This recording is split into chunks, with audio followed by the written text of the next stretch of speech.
For me, it was the first opening of the door, so to speak, to maybe I can have a real life instead of a street life. Maybe I am worth something. Maybe I can do some good for this community. I wouldn't be 1 year and 5 months sober from booze if it wasn't for that one act of giving me coffee by Michelle, the mayor of Duncan. Like, that still blows me away. I still can't believe that the mayor treats me like a human being. That's just so weird. I don't think Michelle realizes how much she changed my life that day. Her treating me that way, I mean, she's the mayor, she's somebody important, and she was treating me like I was important, and that was something I hadn't had in over 10 years. She'd really lost faith completely in the system. Tracy was in an accident. She had a career, a family, everything else prior to that, and she was in an accident where she was very hurt, and she was on prescribed medications to manage her pain. Once I left the hospital, I had a major addiction to the morphine. Well, to compensate for that, I started drinking quietly, away from the kids, away from my husband, away from family. I didn't want to be around my children, which that ripped right through me. From the time my kids were born, they were glued to my hip, and I kept them there. And I lost that when I had my accident because I couldn't function because of the pain in my head without something to knock it out. And after she was no longer on those, she eventually turned to the streets for medicating her pain.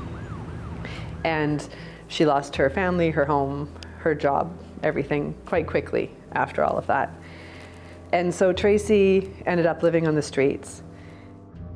I know what it's like to be hungry. I know what it's like to not eat for 2-3 days. I know what it's like to be freezing cold and trying to sleep. Not because I enjoy that, but because I didn't have a choice. That was 10 years of my life.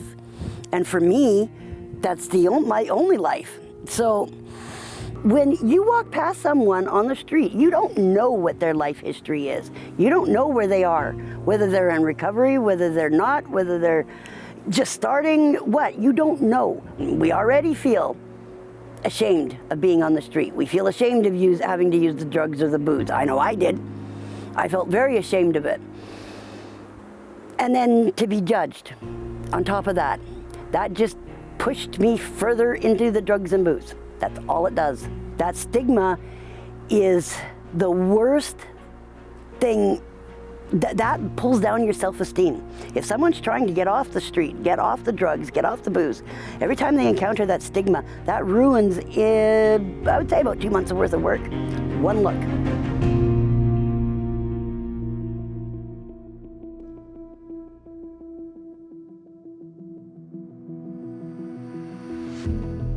So if Michelle hadn't done that, I wouldn't be right where I am now, working at the green community, feeding people that need to be fed, like the Meals on Wheels, the village.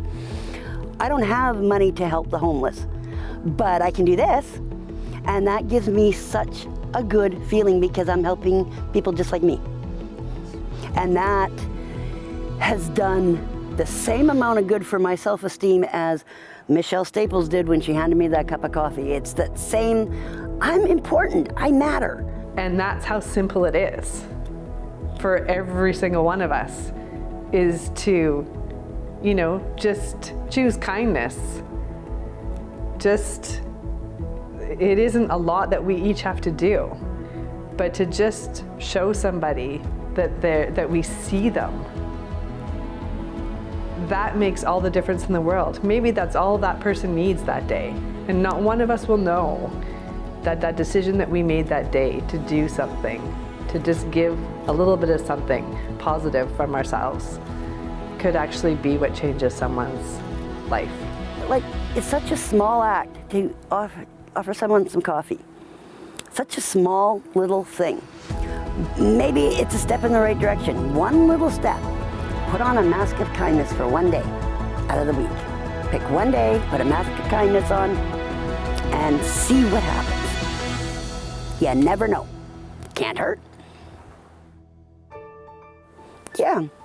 It would be a way better place if everybody genuinely gave a damn about their fellow man. A little bit of kindness to one person does immense change, not only for that one person, but for the people who see it.